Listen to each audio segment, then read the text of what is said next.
So shortly after moving to Australia, I noticed something interesting. Yes, the toilets, they do flush in reverse. Honestly, I'm unsettled by the whole thing. I don't know what to make of it, but that's another story. The other thing that I noticed as I was browsing my phone, yes, on the toilet, looking at Instagram, going through photos, I realized that something was missing. Likes. Back in 2019, Instagram decided to make a design change. They removed likes from feeds in countries like Canada and Australia. To be sure, you can still see your own likes by clicking through to see your account insights, but nobody else can see your likes but you. Which, by the way, makes it really difficult for me to brag about the number of likes that I got on this cute photo of me in front of a rock. Luckily, I made an excuse to talk about it in this video, so it was 36.8 thousand. Who would have thought? Something powerful happens by removing the ability to see how many likes other people are getting. You stop comparing yourself to others so much. You even stop comparing yourself to your own previous posts. Even though I can see the amount of likes a particular photo has gotten, I've found that I rarely take the extra step to check. It's probably less likely that it's because I have an iron will, and more likely the fact that there's no longer a baseline to compare it to. Mia Garlick, the Director of Public Policy for Facebook and Instagram in Australia and New Zealand, is a name and title that took me 30 minutes to memorize, and is also the person that said the decision to make this change came about to improve users' experience. We want to make sure that people are not feeling like they should like a particular post because it's getting a lot of likes, and that they shouldn't feel like they're sharing solely to get likes. This sounds like an experiment for Instagram. And like all experiments conducted by big businesses, the final decision will likely come down to whether this keeps users engaged on the platform, which just so happens to directly correlate to the amount of money they earn through advertising.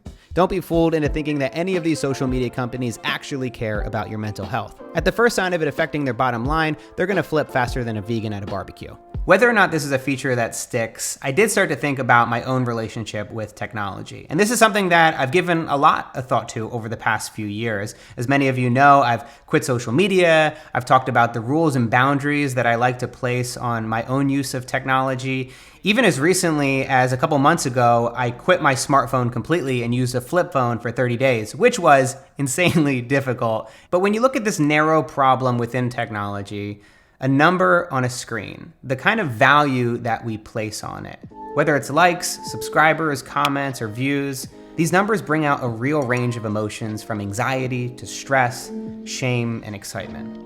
So it was really only just a few years ago that I myself started making a full-time living online as a YouTuber and content creator. And I can tell you that when your views are directly correlated to how much money you make, it's very easy to let numbers run your life. And that can eventually really tax you mentally. I can tell you that my mental health, I've had so many ups and downs and many, many downs that I've talked about on this channel from the amount of pressure that often takes. And I know some people deal with it better than I do, but I've talked to dozens of creators, and regardless of how many views or subscribers or likes you get, so many people are going through this. I think a large part of it is this idea of the hedonic treadmill, this idea that you chase after the things that you want in life, and when you get them, you have this expectation that it's gonna solve everything and fix all your problems, but eventually it's gonna flatline, and that's your baseline then. And you get used to the house and the car, you get used to the amount of views and likes that you get on Instagram, and so it no longer is fulfilling. Now, this is one of those problems that I have grappled with since the very early days of being on YouTube, and it's logging into your dashboard and the insane amount of anxiety that you get to check on the performance of your last video, to see if this is the video where everything falls apart. Regardless of the number of subscribers that you have or the number of views that you've gotten used to, whether you're racking in millions or just a few thousand every week, we all feel this obsessive pull for more. YouTube Studio, the dashboard you log into when you upload a video, seems to be solely designed to stress you out and engineer your habits into getting people to stay on the platform for longer. Let's be real, that's no accident. Your last video gets ranked compared to your previous 9 videos, and there's absolutely no chance you'll continue to grow indefinitely. So you get rewarded with a blast of confetti, a digital attaboy when you make a video that's a hit, and you get a bunch of red arrows pointing down when your videos aren't performing well. Now, with all the experiments that I've done about mindfulness and technology, the one area that I really haven't solved yet is figuring out how to avoid these numbers, because if the platforms don't change, like Instagram taking away the likes, if YouTube doesn't do something to fix this, then it's up to us, it's up to creators and people who are trying to make a full-time living online to figure out how to, create this mental health and mental awareness through our own work. And so earlier this year, just in January, I decided that enough was enough. And what would happen if I tried to avoid all metrics at all cost? And so that's what I've done. As I've pulled back from looking at these metrics over the past month, I've noticed something amazing. I'm much more willing to take risks. I don't worry as much what other people are saying. I focus on the fulfillment that I get from my work and not simply trying to feed the funnel or one up my last video each time. And most importantly, I find that I'm much less anxious, much less stressed, and overall, I'm more content with what I have. I think that the one thing that I'm concerned with and I'm worried about most is making sure that I still get feedback, because I think feedback is a gift. I think it's so important. I look at the comments of every single video that I get, and I try to dial in and understand what people are saying, what you guys are saying, what you think of my videos. I often get ideas and inspiration from seeing what you're saying. And so I think that's going to be the big thing for anybody who's trying to, mindfully bring metrics into their lives, is like, how do you make a full-time living doing this without looking at the numbers? And if you completely ignore them, will everything fall apart?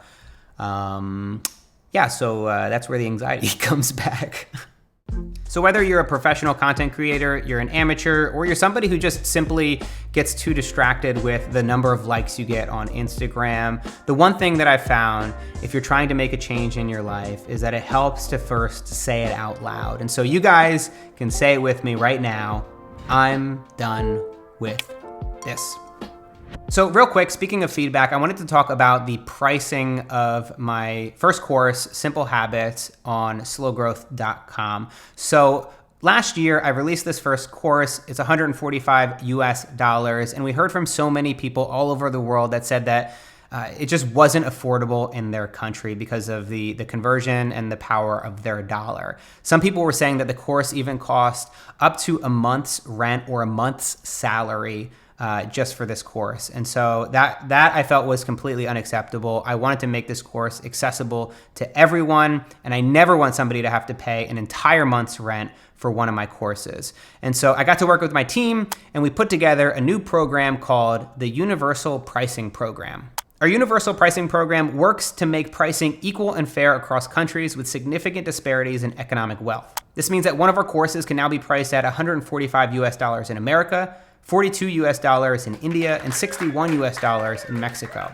So if you're somebody that has wanted to enroll in my Simple Habits course but couldn't because it was too expensive in your country, you can now go to slowgrowth.com/simplehabits to enroll in the Universal Pricing Program. Can't wait to see you guys in there. And by the way, exciting news, it's a secret, I can't really talk much about it, but I'm starting a new course. Again, the details are under wraps.